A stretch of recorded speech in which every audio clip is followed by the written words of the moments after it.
Yang menjadi keberatan kami ketika ada penyitaan-penyitaan yang dilakukan terhadap handphonenya Mas Aiman maupun sejumlah akun media sosialnya Mas Aiman. Jadi itu mau kita uji di pra-peradilan, mudah-mudahan hakim mempertimbangkan dengan seadil-adilnya. Ya, jadi pertama adalah kita menguji tentang penyitaan barang bukti. Dan kedua juga kita mau sampaikan bahwa ada Perkap Kapolri yang menyampaikan bahwa peserta pemilu ditunda dulu dalam proses pemeriksaan. Nah ini yang sebenarnya masyarakat luas harus tahu ya. Dan yang ketiga yang kita tadi disampaikan oleh rekan saya bahwa Mas Aiman ini statusnya masih sebagai wartawan aktif ketika menyampaikan konferensi pers, pendapat di konferensi pers. Ini diperkuat juga dari surat dari Dewan Pers. Ini nanti kita akan sampaikan di pengadilan. Ini supaya masyarakat luas tahu. Ya, terima kasih. Ya. Satu lagi yang harus diingat bahwa saudara Aiman ini di Polda Metro Jaya masih berstatus saksi. Ini juga yang akan kita uji di pra-peradilan ini, bahwa sangat tidak lazim status saksi ini dilakukan penyitaan upaya paksa kepada saksi. Gitu. Apalagi saudara Aiman ini berkali-kali kita sampaikan sebagai wartawan aktif, ya. Itu. Jadi itu kurang lebih yang tambahan dari kita. Ya mungkin juga sedikit lagi tadi ya. Mungkin tadi sedikit lagi ya terkait dengan posisi Mas Aiman kan sebagai saksi. Yang kemudian kemarin diperiksa sampai 12 jam, yang menurut kami juga kurang lazim. Begitu juga dengan penyitaan-penyitaan yang dilakukan, gitu. Nah, posisinya kita juga ingin menyampaikan bahwa selain tadi disampaikan oleh Bung Vincent terkait dengan posisi Mas Aiman yang sebagai wartawan, kita juga ingin sampaikan bahwa ini kan sebetulnya upaya-upaya dari Mas Aiman sebagai seorang wartawan, sebagai seorang jurnalis untuk melindungi narasumbernya. Jadi kemudian tidak ketika ada orang yang sedang berpartisipasi, berupaya untuk menjaga demokrasi, justru malah mendapatkan perlakuan yang tidak semestinya. Nah inilah kemudian hak hukum yang kita gunakan untuk membantah hal tersebut. Ya itu aja. Satu hal dari saya ulangi lagi bahwa saya memegang teguh kalimat ini. Jangan lihat siapa yang menyampaikan, tapi dengarkan apa yang disampaikannya. Ini menjadi penting dalam menjaga demokrasi di negeri kita agar tetap tumbuh dan terus berkembang dan jangan sampai runtuh. Demikian. Mas mau tanya, kalau soal pencabutan itu udah ada kayak informasi gitu nggak sih, kalau kayak kan kemarin udah dicabut tuh laporannya, kalau dari Mas Aiman ini udah ada kabar-kabar itu? Dari kita tidak ada. Kalau seandainya Presiden bisa menyampaikan bahwa pelaporan terhadap saudara Mas Butet untuk dicabut laporannya, kenapa tidak laporan yang lainnya kan?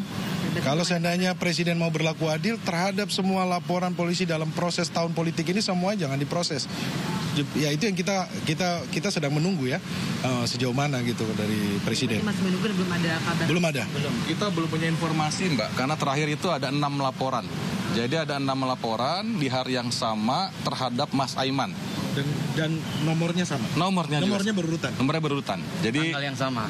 Iya, kan sebetulnya kan juga kita harus lihat juga ini yang melapor siapa, kemudian kepentingan hukumnya apa.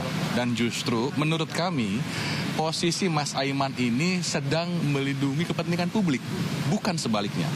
Jadi kalau kemudian ada orang yang melapor, seharusnya kepolisian bisa lebih aktif untuk melihat apa kepentingan publiknya. Karena apa? Karena hari ini sedang tahun politik. Yang kedua, Mas Aiman masih wartawan. Yang ketiga pun juga Mas Aiman sebagai seorang caleg yang memang juga ada keterangan dari kepolisian ya untuk menunda hal-hal yang berhubungan dengan peserta pemilu. Jadi ada penundaan di sana. Dan juga Mas Aiman sebagai anggota TPN.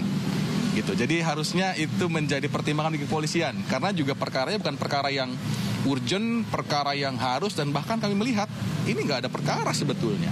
Begitu Mbak. Mungkin satu lagi ya, begini. Satu yang dikritik oleh saudara Aiman ini berkaitan dengan dugaan ketidaknetralan Polri. Polri ini adalah institusi publik milik rakyat, gitu ya. Dan tentu sebagai warga negara memiliki hak untuk mengingatkan, karena ini milik rakyat. Institusi Polri ini milik rakyat. Maka sangat relevan kalau kemudian kita tanyakan, siapa sih yang dirugikan? Iya kan? Siapa yang dirugikan dan siapa yang melapor? Iya kan? Apakah yang melapor ini teman-teman dari Polri atau bukan? Karena ini institusi publik, mestinya ini direspon dalam konteks saran, masukan sekaligus kritikan. Karena lagi-lagi institusi ini adalah institusi milik publik. Jadi kita berharap ya teman-teman dari Polri ini menyikapi dalam konteks lebih pada konteks partisipasi publik untuk mengembalikan kepercayaan publik terhadap institusi Polri yang selama ini seringkali naik turun soal kepercayaan publik. Jadi karena sampai sekarang kita tidak mengetahui siapa pelapornya ini. Jadi kalau perlu juga diperlihatkan ini yang lapor ini siapa sebetulnya sih? Apakah ini internal Polri atau ada orang lain yang memang dalam tanda kutip apakah ini disuruh juga? Ya karena kita juga sayangkan percepatan proses penyidikan ini ya ini seakan-akan partisipasi publik untuk memberikan saran kepada institusi milik publik ini malah seakan-akan dibungkam, kan kira-kira begitu. Itu yang perlu kita catat ya, bahwa institusi Polri adalah milik publik dan kita akan menguji nanti di pra-peradilan. Cukup kecintaan Mas Aiman ya, Iya, ini Polri kecintaan. sebetulnya. Dan satu lagi, Mas Aiman ini punya rekam jejak selama menjadi wartawan investigatif 20 tahun lebih, menjadi bagian dari mengungkap kasus-kasus hukum di institusi Polri. Dan Mas Aiman tidak punya rekam jejak untuk menjadi seorang pelaku kejahatan ya. Justru selama ini menjadi bagian dari membantu institusi Polri membongkar kasus-kasus besar di Republik ini. Ini yang sedikit kita sangat sayangkan gitu. Selama sampai hari ini belum tahu ya 6 pelapor ini dari kalangan apa belum tahu itu. Karena 6 pelapor ini di hari yang sama di nomor register laporannya itu berurutan. Apakah janjian? Gitu kita nggak tahu apakah. Dan di Google nggak keluar. Iya, kita sedang cari tahu ini siapa gitu. Ini yang kita tanyakan. Iya, kita tanyakan kan. Jangan juga pun dalam proses of law, tetapi prosesnya juga pun menyalahi aturan. Kita tidak mau seperti itu gitu. Ya. Oke, terima kasih. Aman? Boleh. Boleh. Foto ini boleh. Ini nih. Nomornya.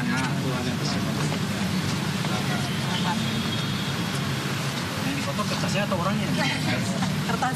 Dua-duanya.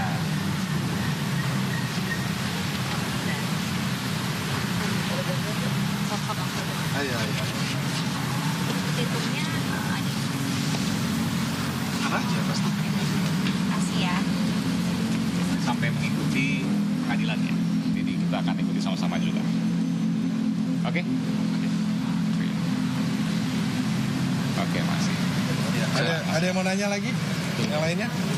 Enggak mau nanya. Terima kasih. Dari mana, Pak? Dari mana? Tadi bawa nggak bro mobil? Oh, siap. Katakan kebenaran, Pak. Untuk demokrasi harus teguh. Siap. Terima kasih, Pak. Terima kasih. Siap.